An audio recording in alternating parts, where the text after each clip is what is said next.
Welcome back to another edition of OceanCore's Pollution Solutions, ocean-friendly shopping tips. In this episode, we're finishing up our full lifecycle shopping style journey. In previous episodes, we've talked about the beginning part of a plastic item's life story and all of the pollution sources to think about during that process and to avoid, if possible, to reduce our own personal waste stream.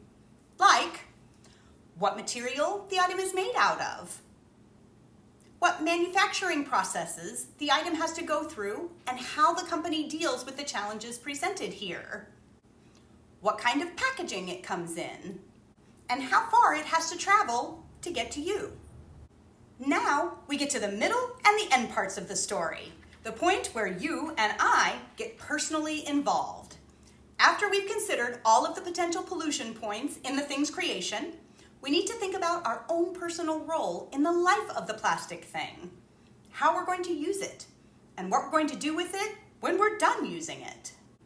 For instance, if you purchase an item, how many times will it serve a purpose? Will it be used just once? Or will it be used lots of times, over and over and over? How many different purposes could it serve? Can it be used in multiple ways for multiple things? Or does it have only the one skill or purpose? And how long will it serve its intended purpose? Minutes, hours, days, weeks, months, years? Who knows? All right, now that we've used it, hopefully for as long as you can, in as many different ways as you can, what do we do with it now? How will the product be disposed of? And how will it end its life?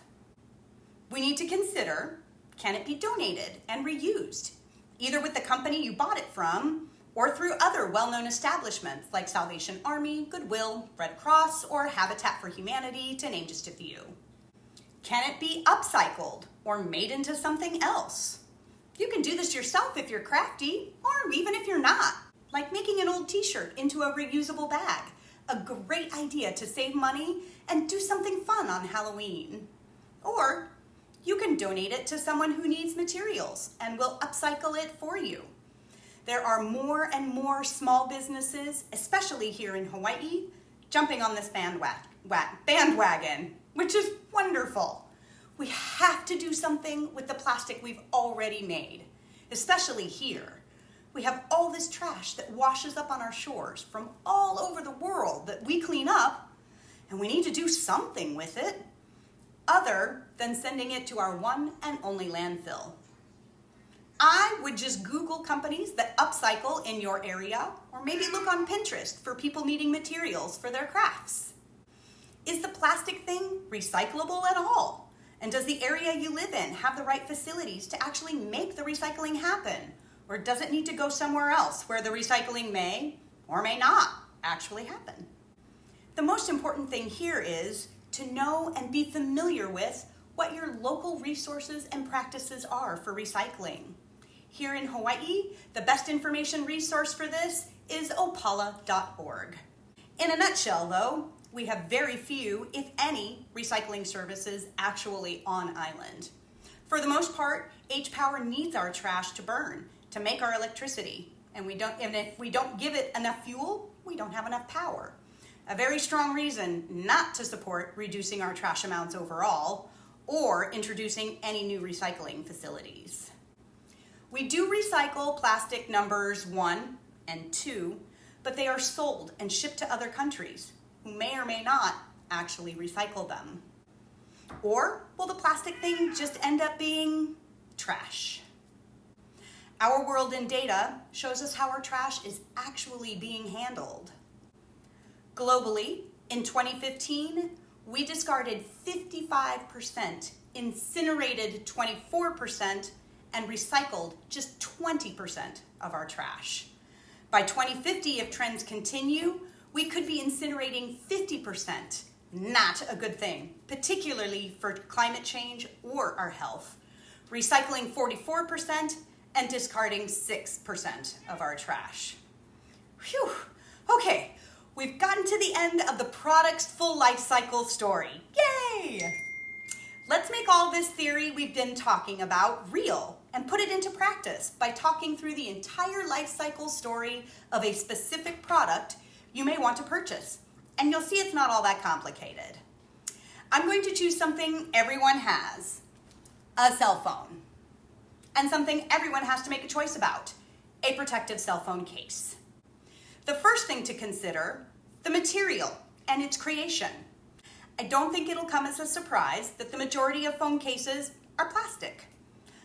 I had to look really hard for one that wasn't, but I did find a couple. Some had mixed materials like wood and plastic, but I thought I could do better. And I looked until I found one that was made out of a substance that was a byproduct or waste from another natural process.